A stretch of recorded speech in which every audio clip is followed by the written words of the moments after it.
하나님 아버지 감사합니다. 오늘 저희로 다시 주중에 모이게 하셨는데 참으로 주님의 자비와 긍휼과 사랑과 참으로 은혜가 너무나 풍성하고 또 주님께서는 너무나 신실하신 것을 이 시간에 주님을 찬양합니다. 저희는 지난 며칠간 참으로 주님 앞에 충성하지 못하고 신실하지 못하고 또 무엇보다도 주님께서 저에게 주신 첫 번째 계명대로 마음과 혼과 생각과 힘을 다해서 주님을 사랑하지 못했음을 고백드립니다. 아버지 바라옵고 원하오니 이 시간에 저희는 주님을 사랑하기 원하고 또 주님을 더욱 알기 원하고 그리함으로 주님께 저희의 모든 필요를 아뢰므로 주님 참으로 이 기도회를 주님께 영광 돌리고 주님 저에게 큰 유익이 되고 복된 기도회가 되기를 원합니다. 먼저 저희가 주님 앞에 나왔습니다. 주님께 저에게 들려주실 하나님의 말씀을 가르치실 때 성령께서 직접 스승이 되셔서 가르쳐주시고 주님께서 저희를 올바로 깨닫게 도와주시고 저희 마음이 합당한 마음으로 받게 해주시고 주님 저희가 배운 말씀들을 소화해내서 참으로 열매로 하나님께 영광 돌릴 수 있도록 도와주시기만을 간절히 바라옵고 원합니다.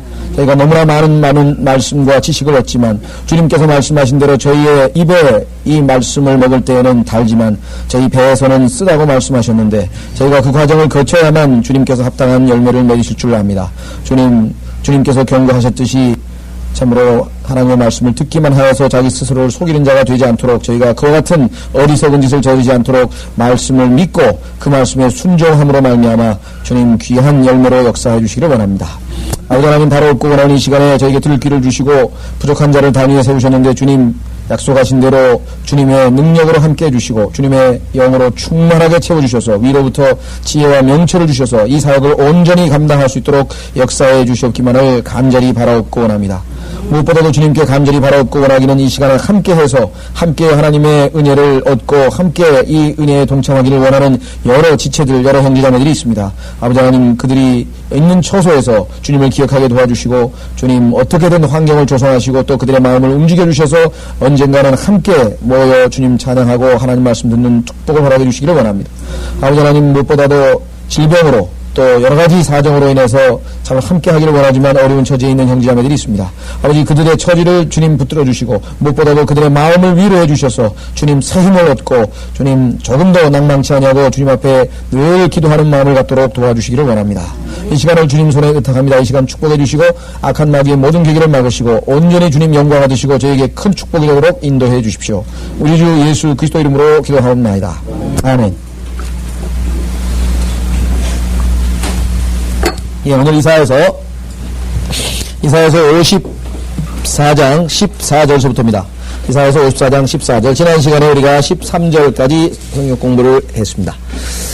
자, 이사야서 54장 11절서부터는 아시다시피 천년왕국에 대한 얘기가 10절, 11절, 12절에 나오고 13절의 경우에는 천년왕국에 대한 얘기가 뒷부분에 나오고 앞부분은 초림에 대한 얘기가 나왔었습니다. 그래서 우리가 성경을 읽을 때 구약 성경의 기록 방법은 초림과 재림이 붙어서 하나의 사건인 것처럼 기록된 경우가 많다고 했었습니다. 그것은 중간에 이방인들에 대한 복음이 증거될 그 내용을 선지자들은 예언자들은 알지 못했기 때문이라고 성경은 말씀하고 있습니다. 그래서 그 내용이 베드로전서 1장에 왜 그런가에 대해서 설명이 되어 있죠. 그래서 예수 그리스도의 고난과 예수 그리스도의 영광을 동시에 기록을 해놓았다라고 했습니다. 그래서 그 사실을 우리가 모르면 성경 읽다가 당혹스러워집니다. 왜? 긍정적인 얘기 나왔다, 부정적인 얘기 나왔다, 부정적인 얘기 나왔다, 긍정적인 얘기 나왔다.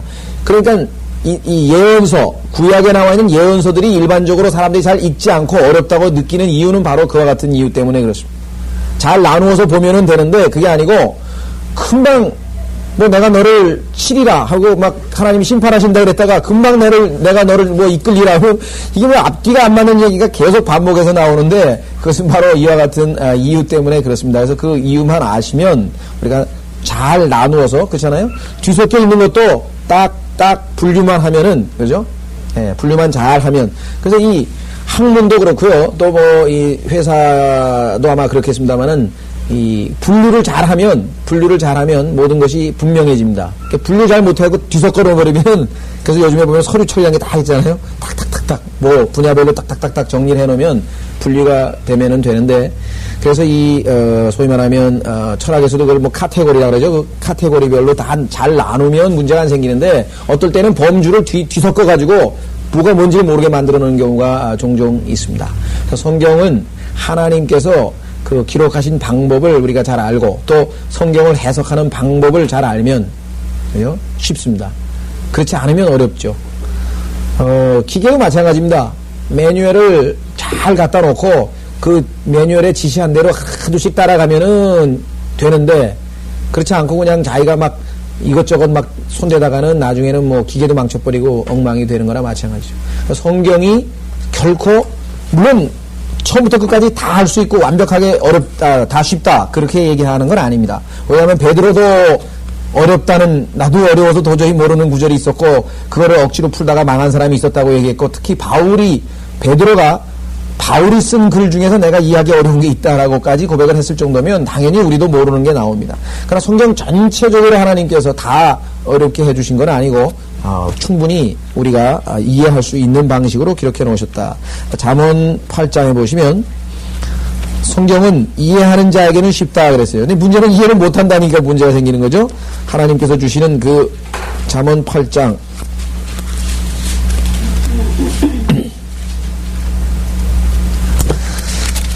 잠언 8장에 보시면은요 이렇게 되어 있습니다. 7절 내 입이 진리를 말하느니 악은 내 입술에 가득한 것이라. 여기서 8장 1절의 주어는 지혜인데요. 지혜는 예수 그리스도입니다. 예수 그리스도께서 자기가 지혜라고 하는 사실을 복음서에서 자기가 지혜를 예표하고 있음을 말씀하신 적이 있었죠. 예. 자, 그래서 8절 내 입에 모든 말들이 의에 있나니 그 말에는 비뚤어진 것이나 왜곡된 것이 전혀 없느니라. 그것들을 깨닫는 자에게는 모두 알기 쉬운 것이요 지식을 얻는 자들에게는 옳은 것이니라. 이렇게 되어 있습니다. 그죠?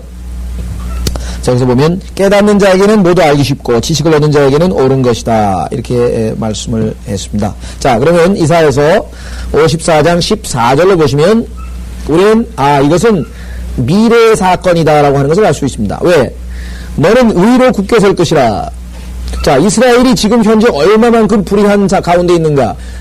이스라엘의 오늘날 현 상황을 보면 이것이 현 시대에 적용 안 된다고 하는 것은 너무나 분명하죠. 의로 굳게 설 것이다. 언제?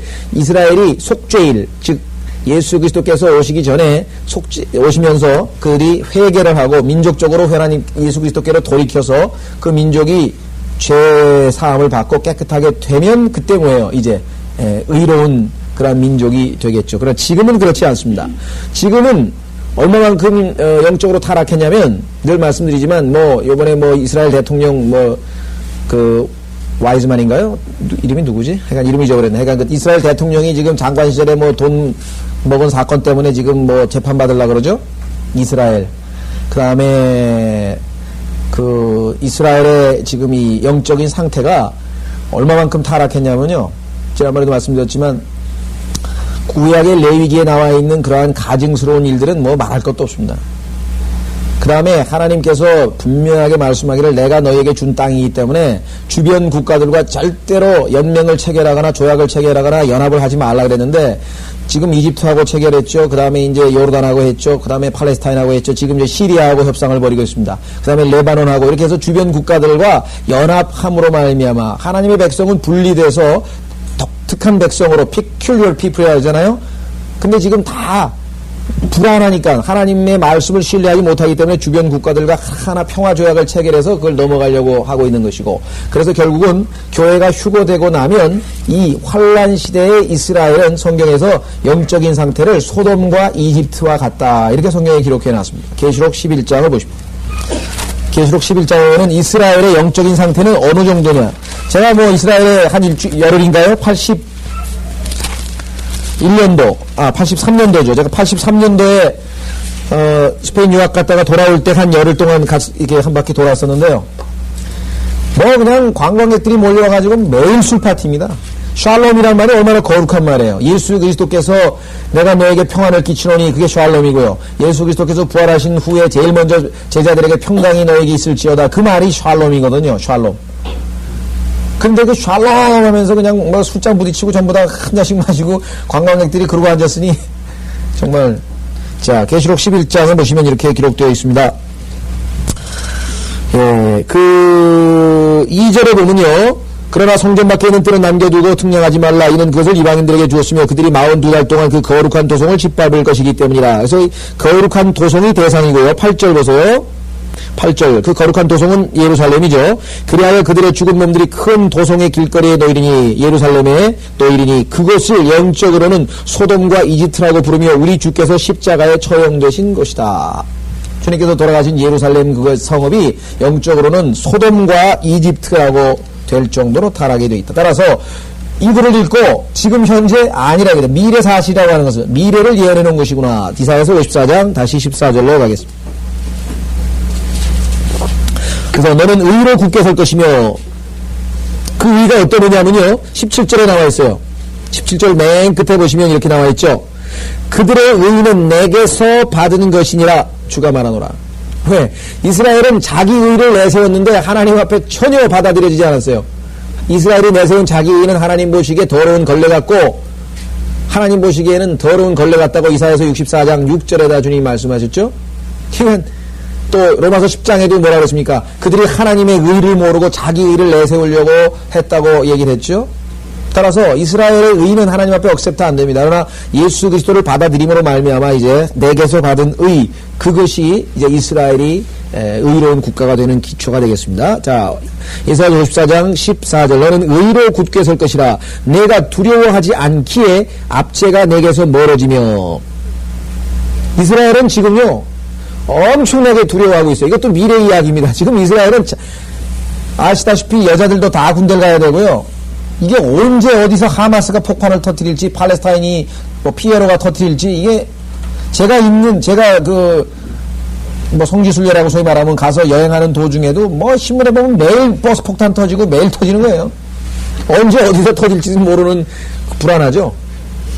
그래서 거기 이스라엘로 들어가는 그 국경 엄청나게 이 몸수색을 다 관광객 한 명 한 명을 다 아주 그냥 그 검색을 그렇게 철저하게 합니다.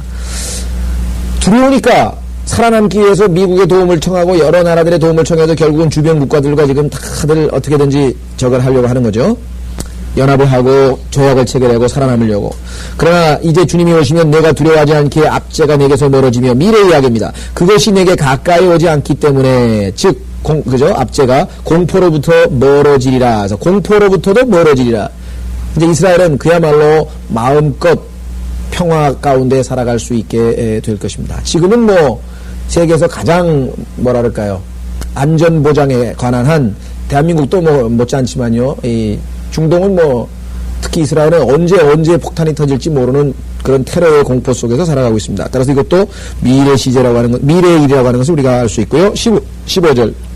보라, 그들이 반드시 함께 모일 것이나 이 그들은요 이스라엘을 압제하려고 하는 자들입니다. 어떻게 할 수 있는가? 바로 뒤에 나오죠.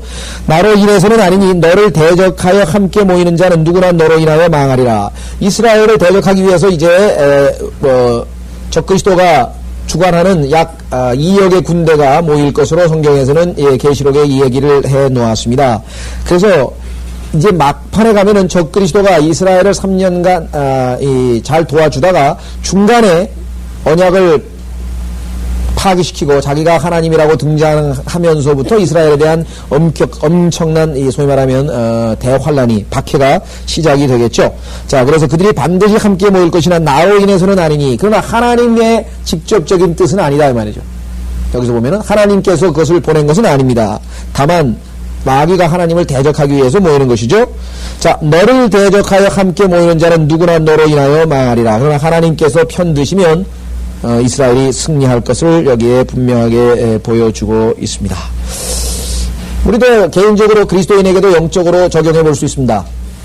내가 하나님 앞에 하나님의 뜻에 합당하게 생활하고 하나님 뜻에 순종하게 되면 우리를 괴롭히는 사람이 당장은 나를 괴롭히는 것 같지만 언젠가 그 사람들이 보면 좋지 않은 일이 생기고, 그죠? 그런 일을 종종 보게 되거든요. 그래서 우리도 하나님께서 섭리적으로 우리를 보호하고 계신다고 하는 것을 우리가 때로 알 수가 있죠.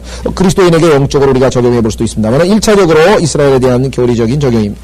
너를 대적하여 함께 모이는 자는 누구나 너로 인하여 망하리라. 여러분들 이스라엘이 무슨 뭐 대단한 나라가 돼서 67년에 6.1 전쟁에 승리한 것 같습니까? 아닙니다. 1948년에 5월 14일날 이스라엘이 독립한 것은 하나님의 스케줄에 따라서 된 거거든요. 따라서 1948년 5월 14일날 하나님께서 불가능한 상황에서 이스라엘을 국가로 세우셨다면 하나님께서 뭐예요? 그때부터, 그때 세워진 나라는 뭐 이제 영원할 거거든요. 주님께서 오셔서 세우셔서. 따라서 두 번째 바벨론 포로에서 귀환한 것이 첫 번째고요. 하나님께서 두 번째로 다시 민족을 모으겠다 그랬어요. 그래서 두 번째로 모은 그때 뭐라고 약속이 됐냐면 그 왕국은 영원할 것이라고 우리 성경 여러 번 찾아서 우리 공부를 했었죠.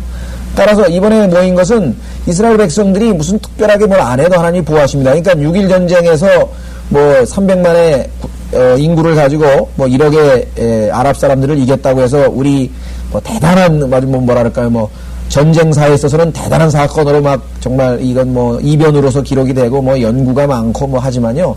실제적으로 이 사람들이 승리한 것은 이스라엘 힘으로 된 게 아니에요. 말씀드린 것처럼 하나님께서 뒤에서 섭리적으로 개입한 것입니다. 그 전쟁 비사를 읽어보시면 불가능한 일들, 우리가 보기에는 말이 안 되게 승리한 내용들이 많이 있습니다. 근데 그것도 뭐 모아놓은 책들이 있고 그렇죠. 자, 여기 보시면 너를 대적하여 함께 모이는 자는 누구나 너로 인하여 망하리라. 왜? 하나님께서 말씀하셨잖아요. 창세기 12장 3절에서 뭐라 그랬어요? 내가 이스라엘을 아브라함 너를 축복하는 자를 축복하고 너를 저주한 자를 저주하리라. 이거는 만고불변의 법칙입니다. 우리도 역사에서 영국이 오늘날 이류 국가로 몰락한 이유 중에 하나가 바로 이스라엘 백성들에 대한 약속을 저버린 것이었죠. 1차 세계대전 때 이스라엘에게 도움을 청해서 분명하게 시오니즘을 도와서 나라를 세워주겠다고 해놓고 처칠이 등장해가지고 의회에서 연설하면서 우리는 아랍을 등져서는 안 된다. 그 사람들 기름 손에 쥐고 있는데 그래서 결국은 이스라엘에 대한 약속을 영국이 저버렸습니다. 그 이후로 영국은 급속도로 물론 다른 여러 가지 원인 중에서도 급속도로 이스라엘을 핍박한 그 대가를 톡톡히 치르고 있는 거죠. 영국은.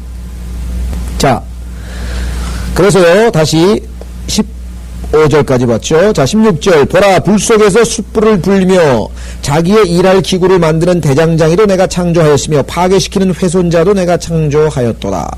이 구절은 사실 앞부분은 좀 어렵습니다. 불 속에서 숯불을 불며 자기의 일할 기구를 만드는 대장장이도 내가 창조하였으며 문자적으로도 맞는 말이죠. 하나님께서 모든 사람을 다 창조하셨으니까 대장장이도 내가 만들었다는 얘기인데 문맥으로 봐서는 뒤에 나와 있는 얘기와 일맥상통하는 것 같습니다. 즉 파괴시키는 훼손자도 내가 창조하였도다.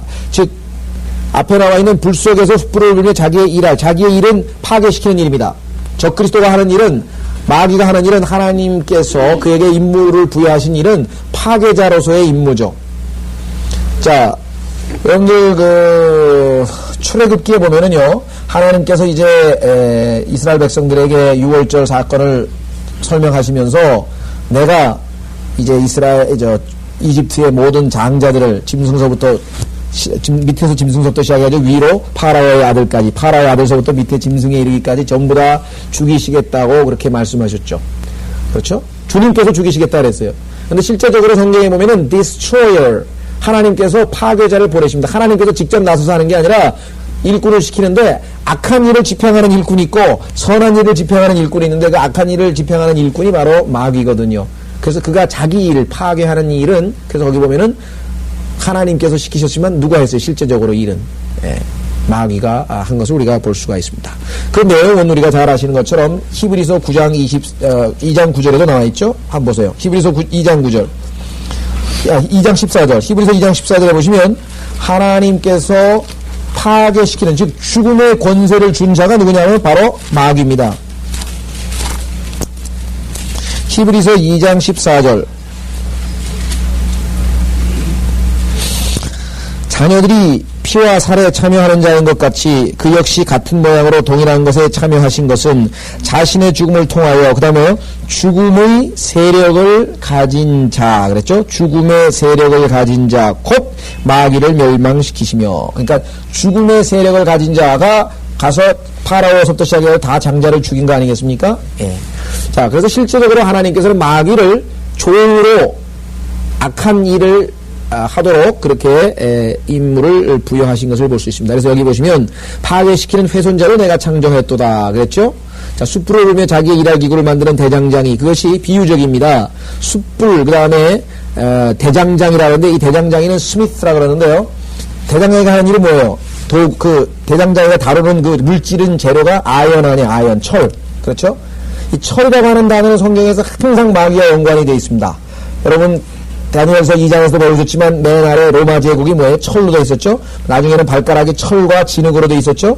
그런데 이 철은 성경에 보니까 뭐예요? 투발카인, 즉 그 문명, 인간이 스스로 독립하기 위해서 무기를 만들고 또 했던 그 철이죠.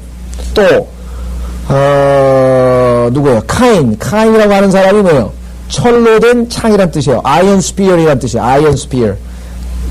철로 만든 그 사람 죽이는 창이 있잖아요. 그게 카인이라는 단어인데요. 이 철이라고 하는 단어는 성경에서 계속해서 부정적으로 파괴적이고 그 다음에 이 적그리스도나 마귀와 연관되어 있습니다. 그래서 우리가 추정을 정확하게 그렇다고 지금 단정은 못하고요. 우리가 추정을 해보면 여기서 지금 대장장이도 내가 창조했으며 파괴시키는 훼손자로 창조했다라고 하는 말은 우리가 마귀를 하나님께서 하나님께서 악한 일을 집행할 도구로 창조하셨다라고 하는 것을 우리가 짐작을 해볼 수가 있습니다. 자, 두 구절을 더 찾아보겠습니다. 조금 더 확인해 보겠습니다. 여기 우리가 성경에서 조금 까다로운 부분인데요. 그럼 무슨 소리냐면 하나님께서 악도 창조하셨다 하니까 악도 창조하셨단 말이 성경에 2번인가 3번이 나오는데 그 얘기는 뭐냐면 하나님께서 죄를 지으신다든가 악한 일을 하신다는 것이 아니라 악이라고 하는 단어 자체가 우리에게 주는 것은 하나님께서 우리에게 선한 일도 주시지만 악한 일도 주신다 그랬죠. 그게 누구의 고백입니까? 욥의 고백 아니에요. 하나님께서 나에게 좋은 일만 해주신 게 아니라 때로는 뭐 악한 일도 하신다. 그런 의미에서 그 악이라고 하는 것이 나에게 좋은 일이 아니고 나쁜 일도 나에게 그것이 하나님으로부터 왔다라고 하는 사실을 욥이 고백을 했죠. 그래서 그런 의미에서의 악을 창조하셨다는 것이지 하나님께서 그럼 무슨 죄를 지으셨다는 얘기냐? 그런 의미는 물론 아닙니다. 자, 확인을 해보겠습니다. 예레미야서 51장 20절 예레미야서 51장 20절로 가시면은요.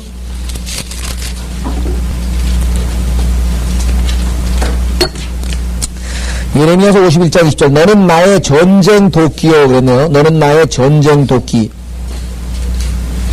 너는 나의 전쟁 도끼요 전쟁의 무기라. 내가 너와 더불어 민족들을 산상조각내며 내가 너와 더불어 왕국들을 멸하리라. 그러니까 너와 더불어가 뭐냐면 바로 이 느부갓네살 왕인데요. 이 문맥에서는 그 느부갓네살 왕이 마귀를 예표하고 있습니다.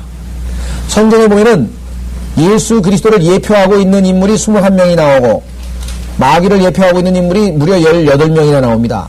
첫 번째 님롯에서 시작해가지고 유다 이스카리옷이 있고 하만이 있고 나발이 있고 그 다음에 압살롬이 있고 그 다음에 바로가 있고 아합이 있고 이렇게 해서 그 중에 하나가 바로 느부갓네살이고 그 다음에 그 중에 하나가 아시리아인이라고 알려진 산헤립입니다. 성경에서 우선 두 구절물로 한번 확인해 보겠는데요. 여기는 지금 느부갓네살과 함께 하나님께서 뭐예요? 이 파괴하는 일을 하시는 거예요. 21절 내가 너와 더불어 말과 그 탄 자를 산상조각 내며 내가 너와 더불어 병거와 그 탄 자를 산상조각 내리라.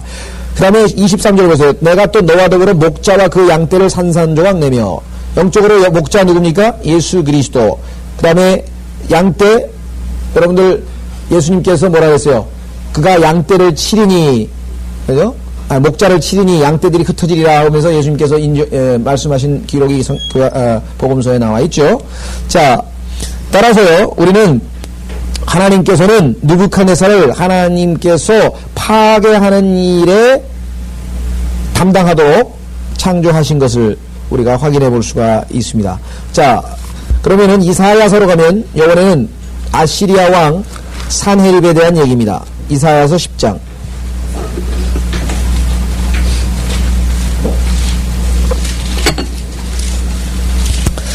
이사야서 10장에 보시면은요, 5절.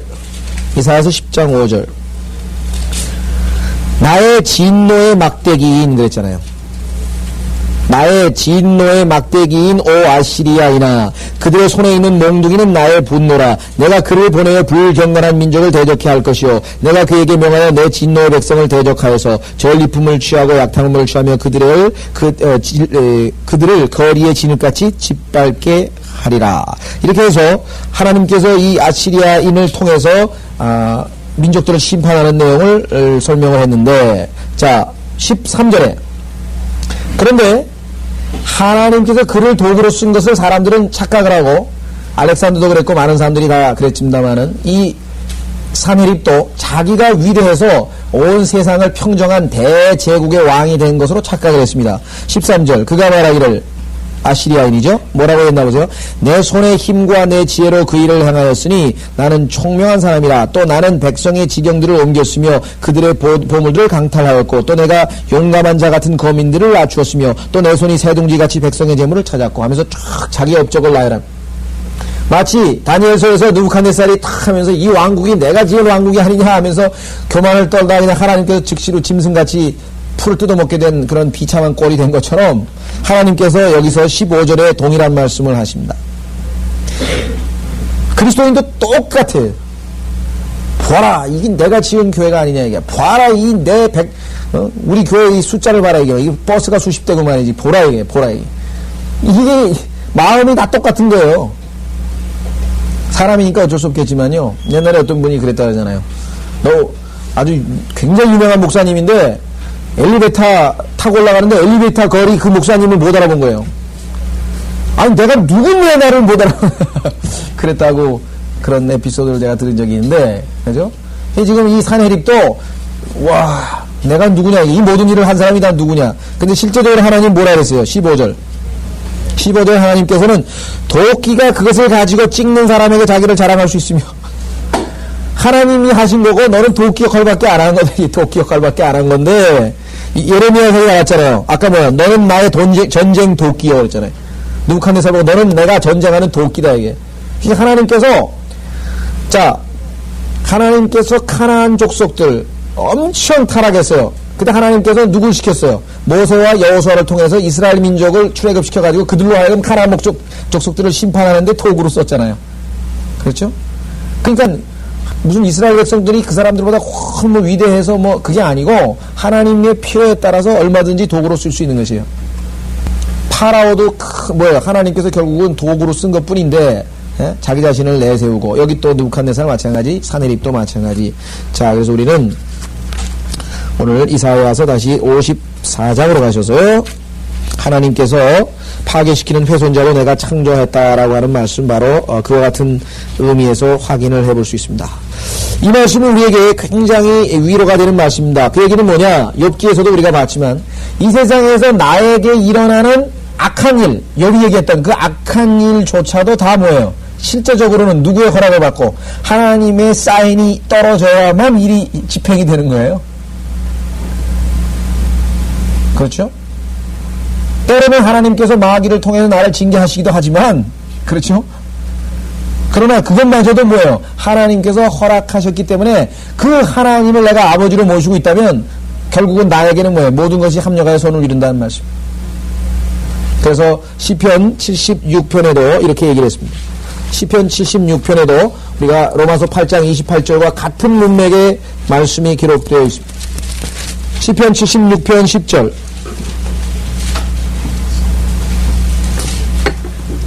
시편 76편 10절에 이렇게 기록되어 있습니다. 진실로 사람의 진노가 주를 찬양할 것이요 진노의 나머지는 주께서 억제하시리이다.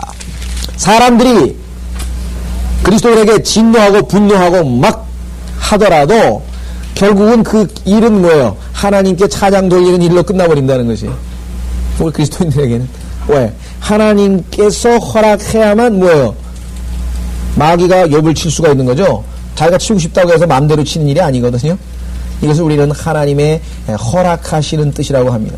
따라서 어떻게 보면은 내가 처해져 있는 환경은 하나님께서 나를 향하신 하나님의 뜻이라고 하는 것이에요. 하나님께서 나에게 처하게 한 환경은 때로는 나로 하여금 하나님께서 말씀하시는 수단이 될 수가 있다. 그러니까 그리스도인들이 오해하고 있는 것 중에 하나가 뭐냐면요. 마귀가 나를 이렇게 괴롭히고 뭐 병을 낫게 하고 그다음에 뭐 사업이 망하게 하고 기타 등등등등 해서 모든 책임을 다 마귀에다 갖다 돌리거든요. 그렇죠. 그러나 사실은 마귀가 한 건 맞아요. 성경에 보니까 육체의 사단의 가시라 했죠. 사단의 가시. 바울을 괴롭힌 거는 사실 사탄 아니에요. 근데 예수님께서 뭐라고 얘기했냐면은 그걸 허락하신 분이 뭐냐면 바로 주님이시거든요. 그 가시를 빼달라고 병을 고쳐달라고 했는데 하나님 주님께서 뭐냐면은 내 그녀가 내게 족하도다. 그 가시가 있는 것이 내 뜻이라고 하나님께서 말씀하셨다는 것이. 우리가 여기까지 이해하지 못하면 그리스도인들이 은사주의적인 그런 신앙생활을 할 수밖에 없어요. 뭐 범사가 잘 되고 뭐가 잘 되고 뭐가, 그러니까 모든 잘 되는 일은 다 하나님께서 나에게 주신 거고 못 되는 일은 다 마귀가 주는 것처럼 착각을 하게 된단 말이에요. 그러면 바울은 고린도후서 11장을 읽어보면 거의 우리가 보기에는 불행한 인생을 살았는데, 인간적으로 보면은 뭐 40대를 뭐 가만 39대씩, 왜 40대 맞으면 이제 비열하다 그랬으니까, 잘못하면 죽으니까 39대씩 5번 맞고, 그 다음에 뭐 파산당하고 배 난파당하고 굶고 뭐 강도 위험당하고, 아니 뭔 그렇게 성령 충만한 그리스도인이 막 여기 가서 두려움을 겪고 저기 가서 또 강도의 위험을 겪고 그 다음에 여기 가서 비방받고 뭐 잘 되는 일이 하나도 없는 얘기예요. 목신앙이라고 하는 그런 신앙생활이 되고, 신앙생활은 하나님께서 나에게 선한 것을 주시든 악한 것을 주시든 그것이 다 하나님께서 주신 것임을 끝까지 믿고 가는 거죠. 그 욥의 신앙이 바로 그와 같은 것이잖아요. 근데 욥의 부인은 뭐라 그랬어요? 내가 보니 이 하나님이 순 엉터리다. 아예 넌 저주하고 나가 죽는 게 낫겠다. 그게 뭐 그런 하나님을 믿냐 이게. 또 오늘날 상당수의 그리스도인들이라고 하는 분들이 그런 문제에서 올무에 걸려서 자빠지는 사람이 많습니다. 뭐가 잘 될 때는 그냥 막 헌금도 많이 하고 막 그냥 대단히 하다가 뭐가 안 되면요 즉시로 이 신앙을 내팽개쳐버리는 경우가 있어요. 그래서 그런 그리스도인들을 주변에서 보게 되면, 야, 크리스찬들 보니까 가짜가 많다. 가짜. 왜? 보니까 뭐 믿음을 헌신작처럼 내버리더라 이거죠. 그래서 사실은 하나님께서 우리 그리스도인들에게는 때로는 여기 사람의 진노가 주를 찬양하게 될 것이라고 말씀하고 있습니다. 네, 그래서요 다시 이사야서 54장 마지막 9절입니다. 17절. 너를 대적하려고 만들어진 어떤 무기도 성공하지 못할 것이요. 그렇죠? 너를 대적하려고 만들어진 어떤 무기도 성공하지 못할 것이요. 아무리 해도 하나님을 이길 수는 없습니다. 그렇죠? 아무리 해도 하나님을 이길 수는 없어요. 그 다음에 재판에서 너를 대적하여 일어나는 어떤 혀도 내가 정죄할 것이라. 여러분들 사도행전 6장에서 그 스테반이 지혜와 영으로 충만해서 대꾸를 하니까 당연히 할 수가 없었죠. 사람들이. 또 마태복음 10장에서는 하나님께서 나중에 환란 때 유대인들이 적그리스도의 재판정에 끌려가게 될 때에는 걱정할 것 하나도 없다. 왜? 하나님께서 다 말을 입에다 넣어준다 그랬어요. 그래서 네가 말하는 게 아니라 다 하나님께서 말을 넣어줘서 얘기한다 그랬죠. 그러니까 바로 교리적으로 바로 그때입니다. 적그리스도에 의해서 이스라엘 백성들이 이제 아시다시피 짐승의 표를 안 받거나 또 짐승의 형상에 절을 안 하거나 666표를 안 받거나 이렇게 되면은 이스라엘 사람들이 전부 다 이제 잡혀가서 재판을 받을 터인데, 그때 여기 보시면 나오죠. 재판에서 너를 대적하여 일어나는 어떤 혀도 내가 정죄할 것이라. 자, 이것이 주의 종들의 유업이요. 이것이 주의 종들의 유업이요. 이스라엘은 환란 때에 믿음을 지킨 자에게는 하나님께서 이와 같은 이 표적을 주셔서 그들이 하나님을 섬기는 것을 입증하겠죠. 자, 그들의 의는 내게서 받은 것이니라 주가 말하노라. 아까도 말씀드린 것처럼 그들의 의는 이제 자기 의가 아니라, 로마서 10장에서 얘기했던 이스라엘의 자기 의가 아니라 주께로부터 받은 의입니다. 자, 이 주의 의라고 하는 것은 미카서 6장 5절에 나와 있는데요. 한번 확인해 보겠습니다. 구약 성경의 거의 끝부분에 가면은 미카라고 하는 미카서 6장 5절, 미카서 6장 5절에 보면은 주의 의가 무엇인가가 설명이 되어 있습니다.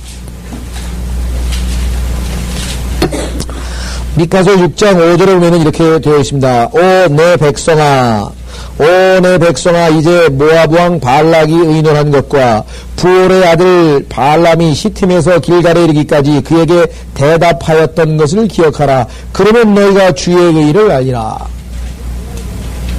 자, 그럼 뭐라고 대답했는가? 민수기로 가보겠습니다. 민수기에서 뭐라고 대답했길래 그것이 주의 의인가 한번 보면은 금방 알 수 있어요. 자기 의가 아니라 주의 의입니다. 사람의 의, 자기 의가 아니라 주의 의. 어떤 것인가 한번 보세요. 민수기 23장 21절이 나와 있네요. 민수기 23장 21절.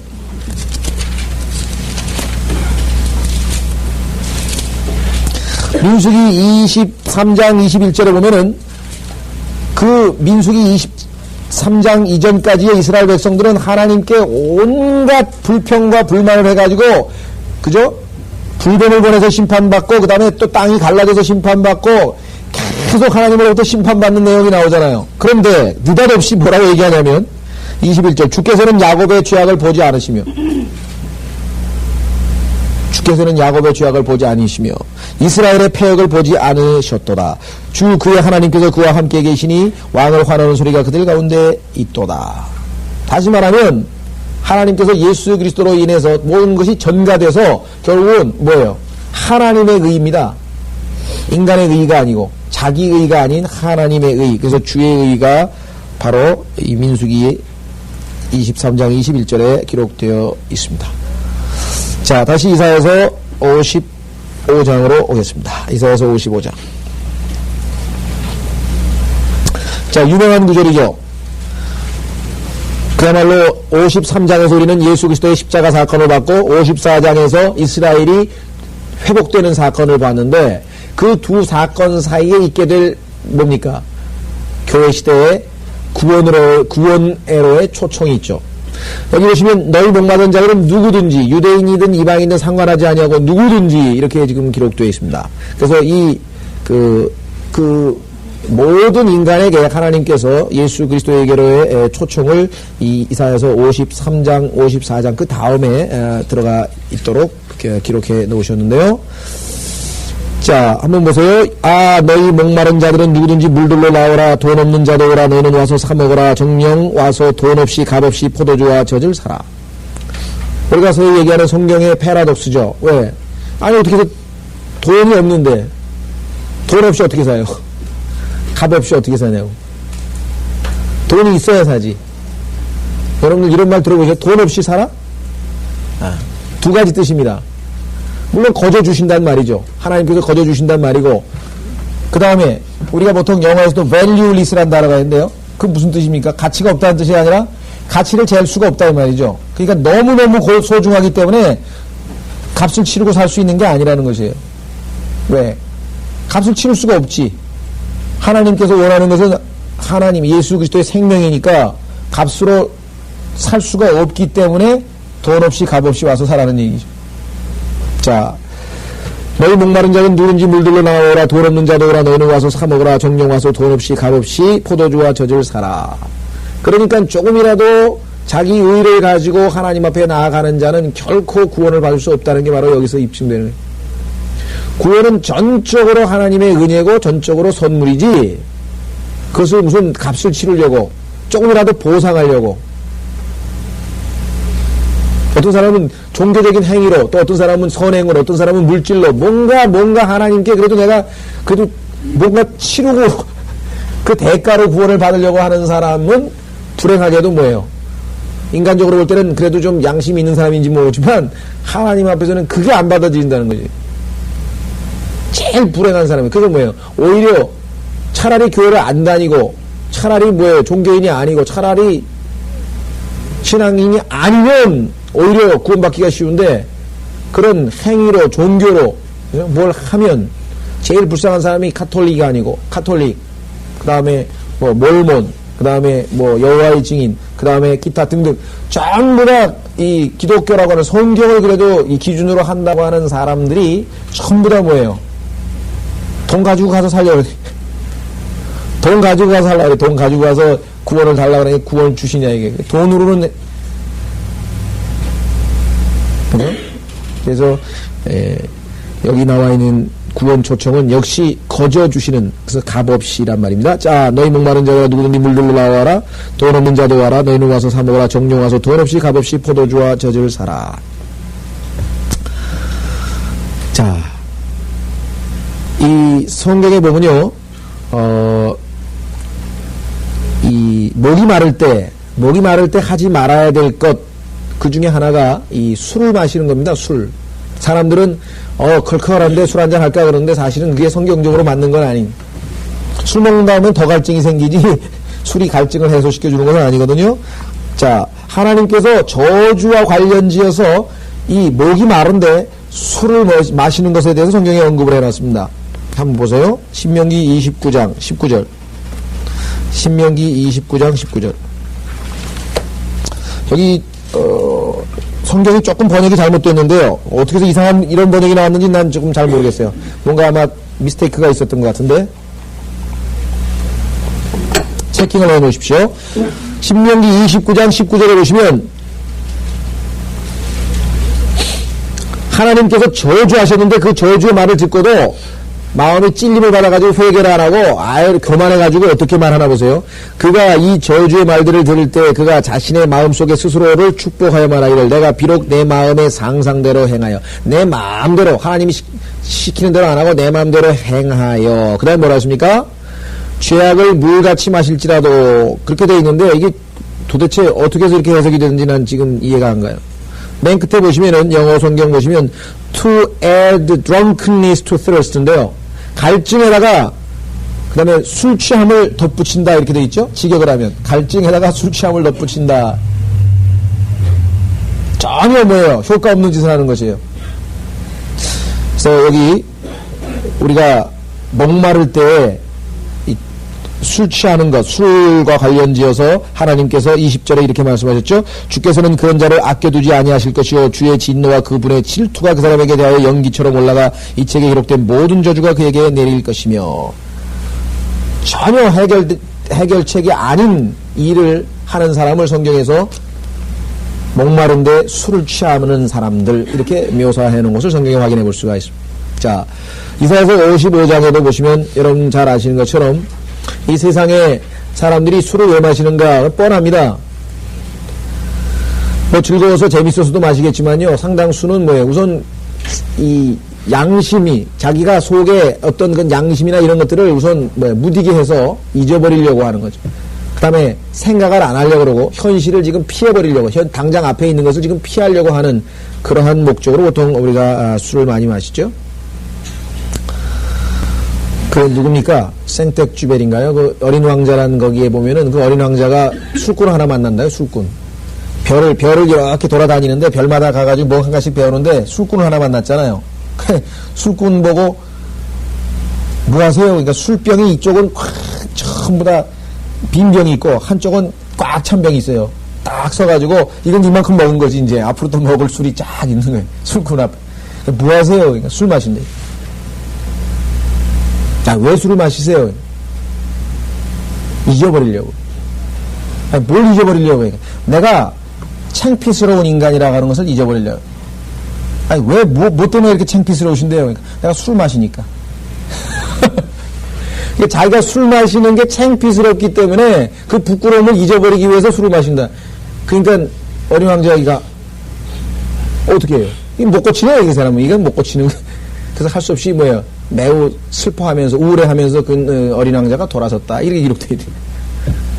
전혀 불가능한 일을 지금 하고 있는 거죠. 제일 불가능한 일은 무엇인가? 구원을 돈 주고 와서 선행으로 행위로 하나님 앞에 가서 살려고 하는 것. 자기 의를 가지고서 하나님 앞에 구원을 달라고 하는 것. 그게 제일 불가능한 일이에요. 안 되는 일을 하는 거예요. 그러니까 아까 얘기했지만 불교라든가 그 다음에 뭐 마호메트도 마찬가지지만요. 모든 이 세상의 종교는 복잡한 것 같지만 기본 원칙은 딱 하나뿐입니다. 자기 의를 하나님의 의신 예수 그리스도보다 더 신뢰하는 거예요. 그것을 성경에서는 카인의 종교라고 합니다. 카인의 종교. 카인은 자기의 의를 하나님 앞에 내놔대. 쫙 하나님 내가 이렇게 열심히 농사지어서 하나님 앞에 이렇게 가져왔습니다. 따라서 이렇게 내가 했으니까 나를 받아주십시오. 근데 하나님께서 뭐예요? 카인도 안 받았고 마음이 삐뚤어졌어. 재물도 안 받았고. 네? 근데 아벨의 경우에는 뭐예요? 자기 아버지에 따라서 뭐예요? 인간의 의인은 아무 소용없는 걸 알았죠? 그래서 그는 하나님이 주신 그 양을 잡아서 하나님 안수를 했어요. 안수를 하면 그가 지은 모든 죄들을 양에게 전갈시킵니다. 그럼 양이 대신 죄를 짊어진 거 아니에요? 어린 양이신 예수님처럼? 그때 뭐예요? 하나님께서 예수님을 심판하신 것처럼 죽이는 거예요. 양을 죽였어요. 그래서 뭐예요? 하나님, 저는 죄인인데 이 죄를 모든 양에게 전가시켰고, 그래서 뭐예요? 나는 이 양이 죄 없잖아요. 그 죄 없는 양의 뭐예요? 의인은 내가 전가를 받고 맞바꾸는 거죠. 또 순전히 뭐예요? 믿음으로. 그래서 성경에 보니까 아벨과 아벨의 제물은 받으셨다. 제물만 신경 쓸 게 아니라 하나님께서 무슨 뭐 고기를 좋아하시고 채식은 싫어하셔서 육식을 좋아하셔가지고 그렇게 받은 게 아니고 단서가 뭐냐면 카인은 안 받으셨어요. 그러니까 제물도 소용없는 거죠. 마찬가지로 아벨과 아벨의 제물은 연락하셨다. 에베소서 2장에 보면 우리를 하나님께서 그 아들 안에서 사랑하시는 이 안에서 사랑하시는 분 안에서 받으셨다. 하나님이 우리를 억셉트할 수 있는 근거는 뭐냐면 하나님의 의 수준에 맞는 의밖에 없어요. 그러니까 예수 그리스도를 구세주로 받아들여서 소유한 사람 이외에는 하나님의 성에 차질 않아요. 다 저울에 보면은 달아보니까 뭐예요? 벨샤살이 달아보니까 기운다 이게. 너는 안 되겠다 이게. 자, 우리는 이 값 없이 돈 없이 이것이 참으로 우리에게는 은혜의 아주 기본적이죠. 그래서 계시록에 보면은 거저. 그래서 이 거저라고 하는 단어가 아주 한번 확인해 보겠습니다. 계시록 22장.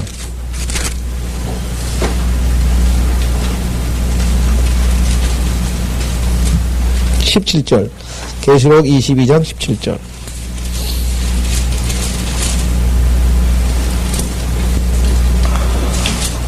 또 성령과 신부가 말하기를 오라 하더라. 듣는 자도 오라 말하게 하고 또 목마른 자도 여기 나와 있네요. 목마른 자도 오게 하며 원하는 자는 누구든지 생명수를 값없이 마시게 할지어다. freely 공짜로 거저 그죠? 값없이 마시게 할지어다. 또 베드로전서 1장 23절에도 베드로전서 1장 23절에도 예수 그리스도께서 흘리신 그 피는 뭐라고 얘기했나 보세요.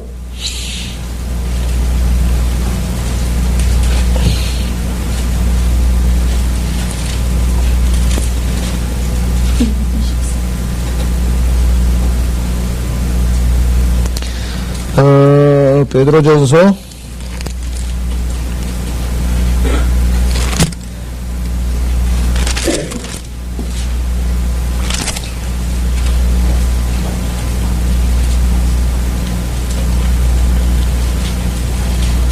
18절 보십시오. 18절.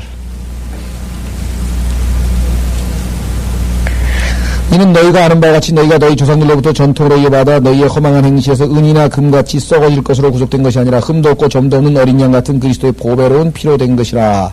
그래서 지금 금과 은이 아니고 그렇죠? 썩을 것이 아니고 우리가 생각할 때 하나님의 어린 양 그죠? 흠도 없고 점도 없는 어린 양 같은 그리스도의 보배로운 피로 된 것이라. 다시 말하면 값으로 살 수 없는 하나님의 생명으로 우리가 그죠? 값으로 살 수 없는 하나님의 생명으로 우리가 구원을 얻었다라고 하는 말씀입니다. 자, 다시 이사야서 55장으로 오시면요. 거기에서 몇 가지 우리가 주목을 해야 될 단어들이 있는데 첫 번째는 물들입니다. 물들. 이 물들이 복수로 되어 있는데요. 이 물들은요. 복수로 되어 있는 것은 어디에 나오냐면 요한복음 7장에 나옵니다. 예수 그리스도께서 예수 그리스도를 믿는 자들의 뱃속에서 흘러 넘치게 될 그 생명수 강이라 그랬죠. 한번 확인해 보십시오. 요한복음 6장 요한복음 6장이 7장이죠.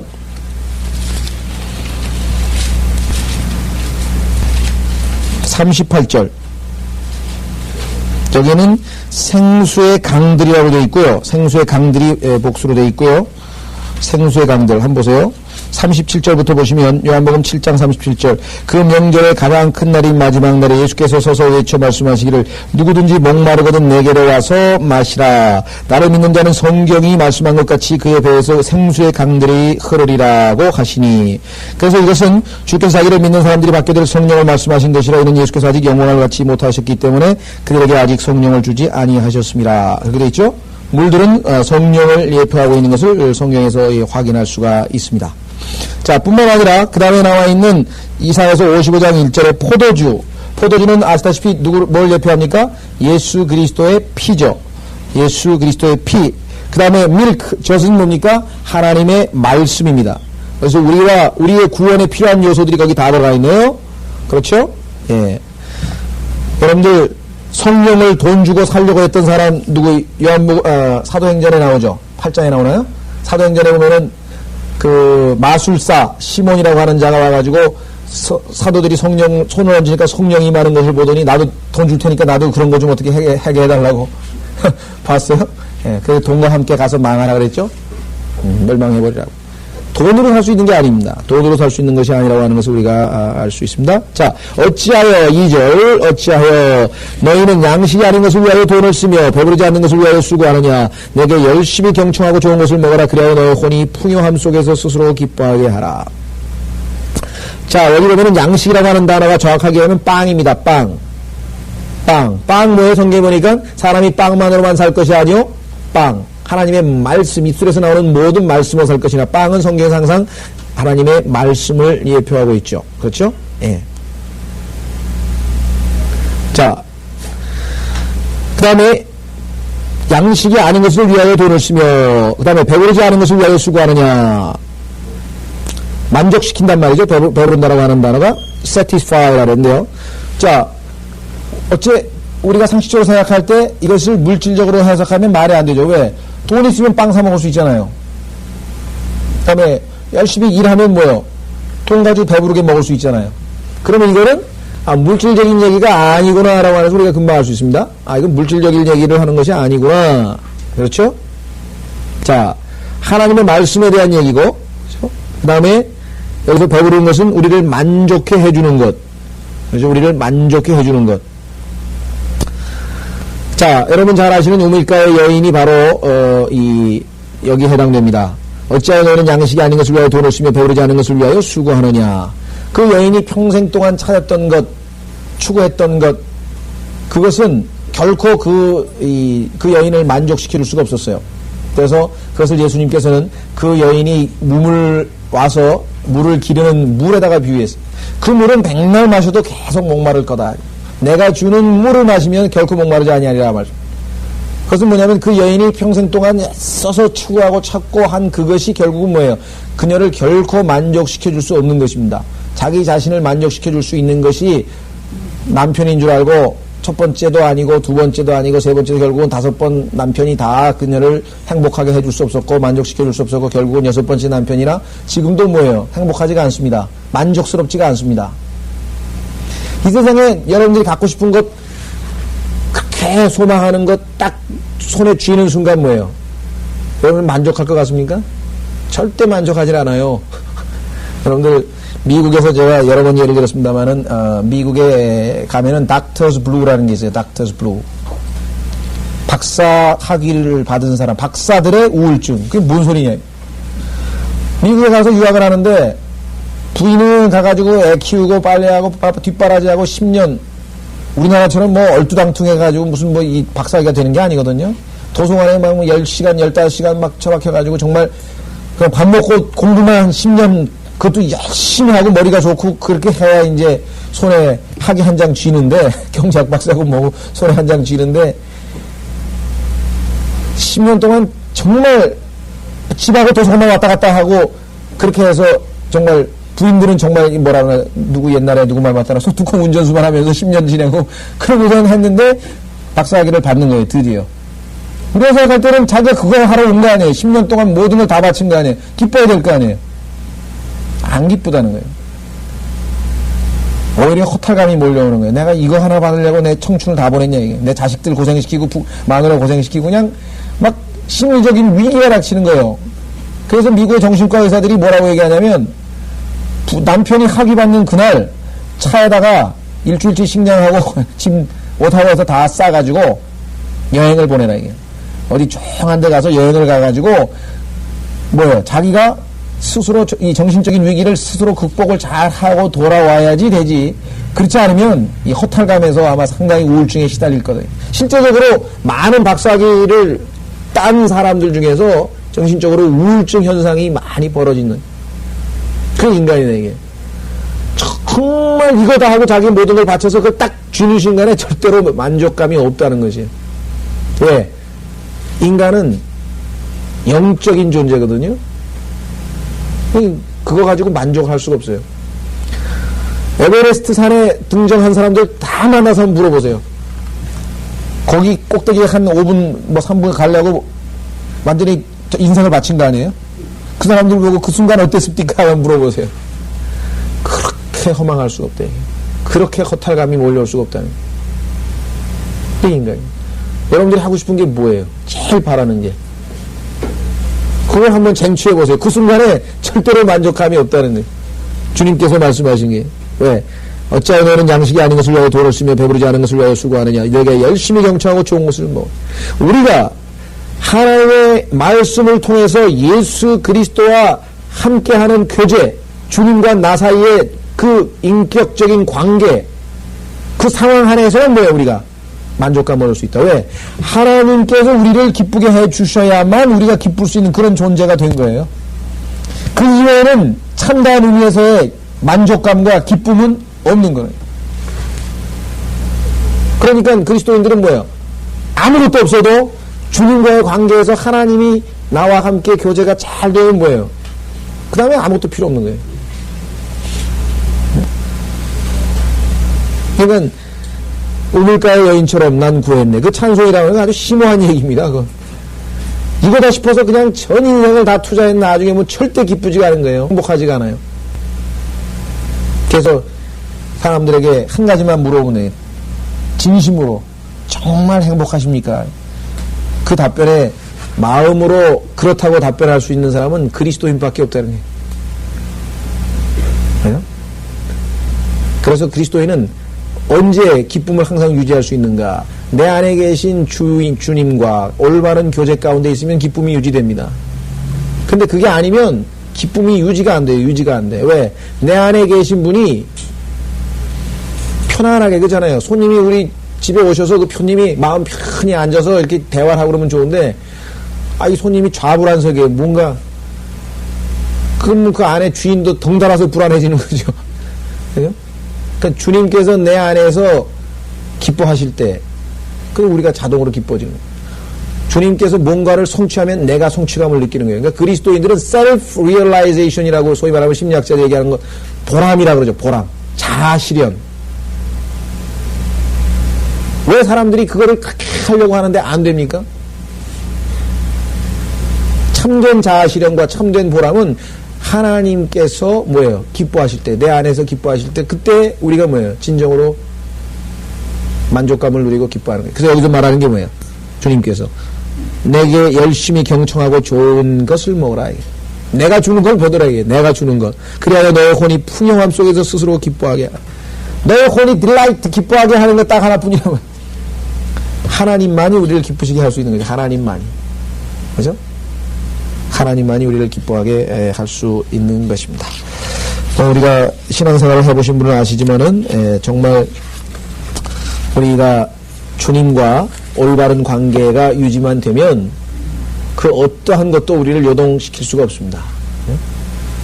참 그것을 맛본 사람들이기 때문에 우리가 어떻게든지 복음을 전하려고 하고 알려주려고 하고 애를 쓰는 것이지, 그것을 맛보지 못했으면은 뭘 근거로 해서 저렇게 자신있게 예수 그리스도를 반드시 믿어야 된다고, 예수 그리스도께로 오라고, 그분이 너를 기쁘게 해줄 수 있고 너를 만족시켜줄 수 있다고 그렇게 얘기할 수 있습니다. 다시 한번 1절 2절 읽고 오늘 여기까지 하겠습니다. 자, 너희 목마른 자들은 누구든지 물들러 나오라. 돈 없는 자도 오라. 너희는 와서 사 먹으라. 정령 와서 돈 없이 값 없이 포도주와 젖을 사라. 어찌하여 너희는 양식이 아닌 것을 위하여 돈을 쓰며 배부르지 않는 것을 위하여 수고하느냐. 내게 열심히 경청하고 좋은 것을 먹으라. 그래야 너희의 혼이 풍요함 속에서 스스로 기뻐하게 하라. 했습니다. 다음 시간에 계속해서 3절서부터 하겠습니다.